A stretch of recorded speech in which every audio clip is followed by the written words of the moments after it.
Let's talk paint.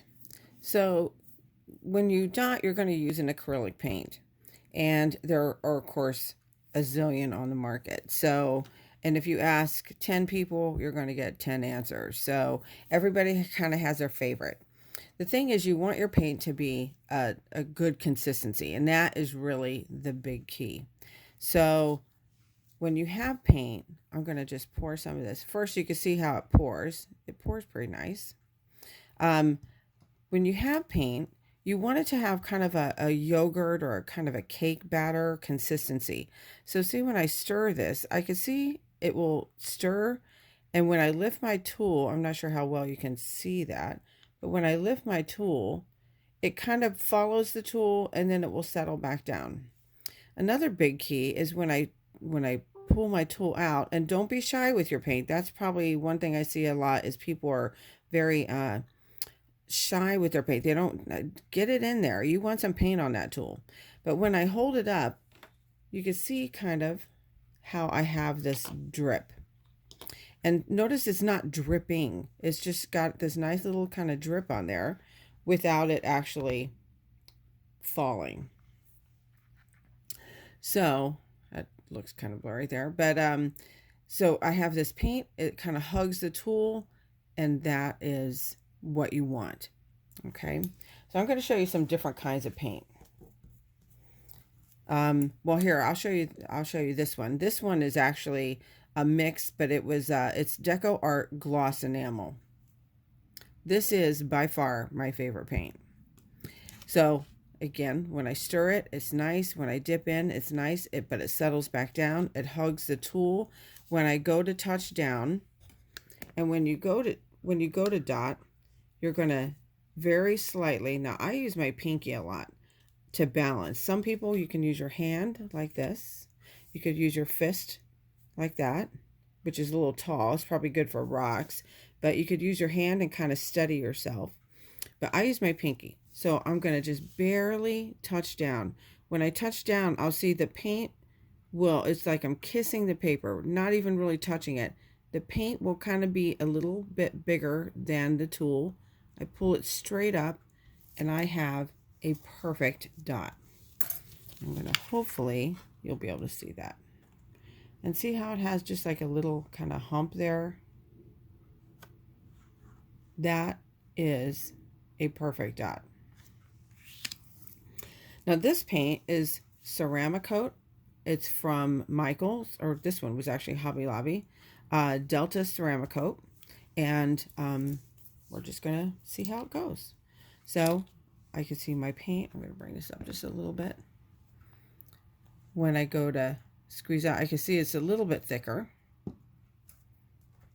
I'll go with a little bit bigger dot here. So I'm going to use a little tool. Of course, now right away, I don't know if you can see in there, it's not settling down. It's almost stayed the shape. So my guess is going to be this is way too thick. So it does hug, but notice how it's like now it's almost like a point. Okay, so when I make my dot, I mean, it makes an okay dot, but if you notice, it is very peaky. And it's not settling down. So it will dry with that peak like that. Now, what you can do for things that are like this, which I don't always like to do, but I could take a ball stylus and I could kind of swirl it around to kind of flatten that out. And that's not bad, but you will kind of see the mark in there. So ceramic coat, while nice, it is thick.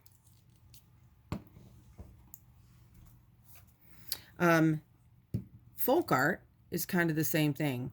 It's great paint, and but not the one I would probably use for dotting. And same thing, I'm going to pour some right away. Look at that. You can tell it's thick.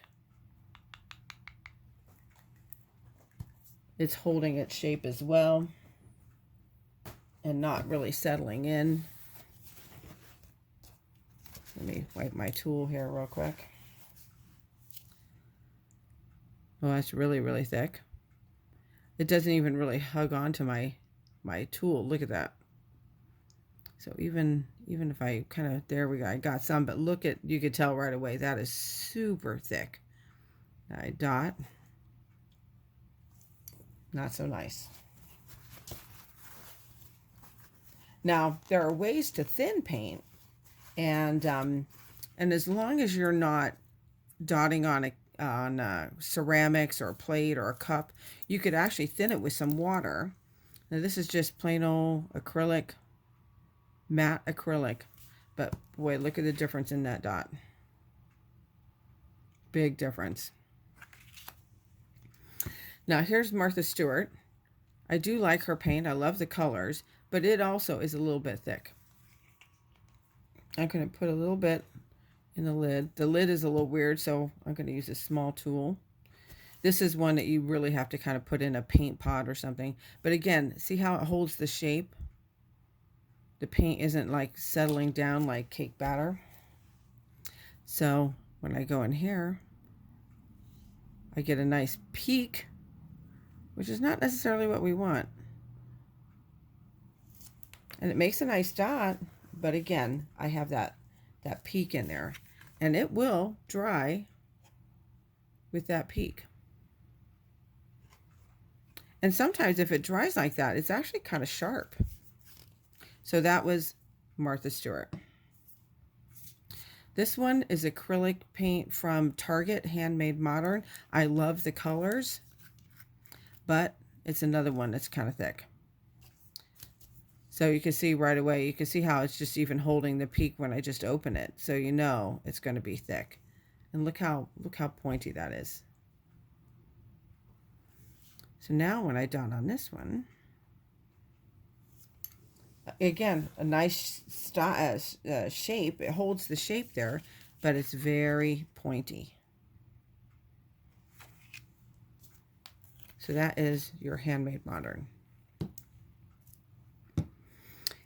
Let's see. So we had Folk Art, Ceramic Coat, and this one. Now, Deco Art has 3 different kinds of paint. So they have the gloss enamel, they have multi-surface, and then they just have their plain Americana brand, which is a matte paint. So the gloss enamel is perfect, absolutely perfect, but it doesn't come in a lot of colors. Americana multi-surface is good. I really do like it. Not as much as I like my gloss enamel. It comes in a lot more colors than the gloss enamel, but still not a ton of colors. And the Americana, a zillion colors, but it's much, much thinner. So let's start with that one, just so you can kind of see. So this one I'm going to pour. It's nice. When I dot, it gives me a good dot. I have that nice little round bump in there, which I love. That tells me it's a good dot. But it will dry flat. Now, some people really like the flat. So, but it will dry flat, and it is matte, even though it's wet here, so it looks nice and shiny, but it will definitely dry flat and matte. The multi-surface is going to be the same kind of thing. And, oops, that one's really runny. I have to shake it.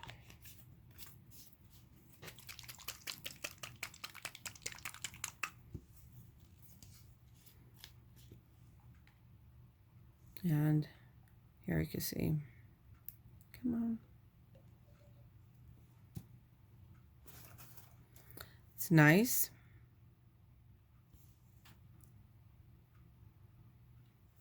Makes a beautiful dot. I got that nice little hump in the middle. We like that. Now this is satin, so it will dry with a nice satin finish. And but it is a little thinner. So,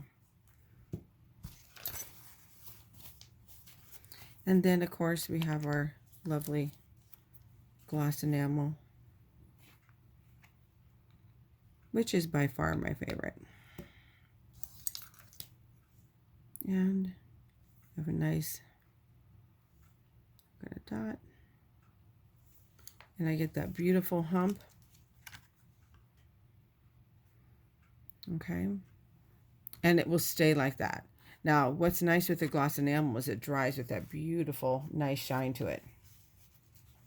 Now, as far as multi-surface and the gloss enamel, if you're painting on any kind of ceramic cup, tumbler, plate, etc., you have to use either a gloss enamel or a multi-surface, or it won't adhere right. Canvas, you could use any of them. It really wouldn't matter. So, but there is your paint. That's everything you needed to know about paint. But like I said, this is by far my favorite. Perfect straight out of the bottle.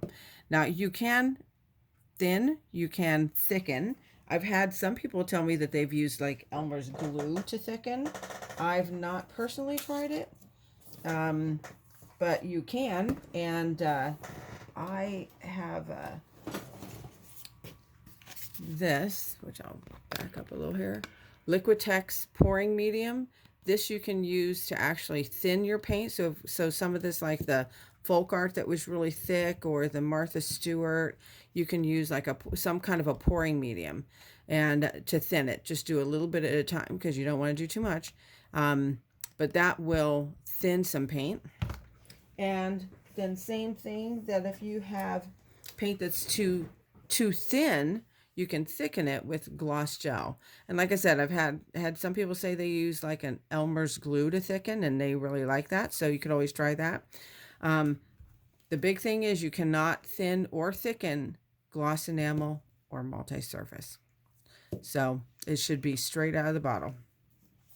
So there's your spiel about paint.